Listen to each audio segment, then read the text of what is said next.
अस्सलाम वालेकुम and welcome back to my channel. आज मैं आप लोगों के साथ बहुत अच्छा सा रिफ़्रेशिंग जूस बनाना बता रही हूँ, जो कि जिसमें एनर्जी नहीं होती, जो ज़्यादा सुस्त हो जाते हैं उन लोगों के लिए बहुत ज़्यादा एनर्जी है, एनर्जी ड्रिंक है।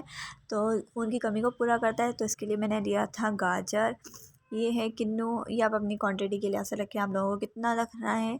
तो ये मैंने लिया था अमरूद, और ये है चुकंदर, काली मिर्च, और ये काला नमक। या कंपलसरी आप डालना चाहें डालें, नहीं डालना चाहें नहीं डालें। और ये मैंने थोड़ा सा इमली का पल्प लिया था।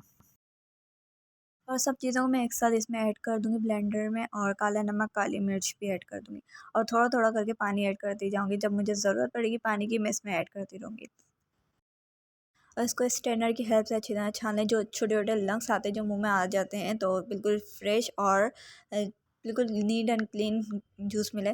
सो ये अच्छे से गिलास में आप लोग सर्व करें और इन्जॉय करें और एनर्जी बनाएं। तो मेरी वीडियो अच्छी लगे तो like share and comment and subscribe ज़रूर करें। थैंक यू एंड अल्लाह हाफिज़।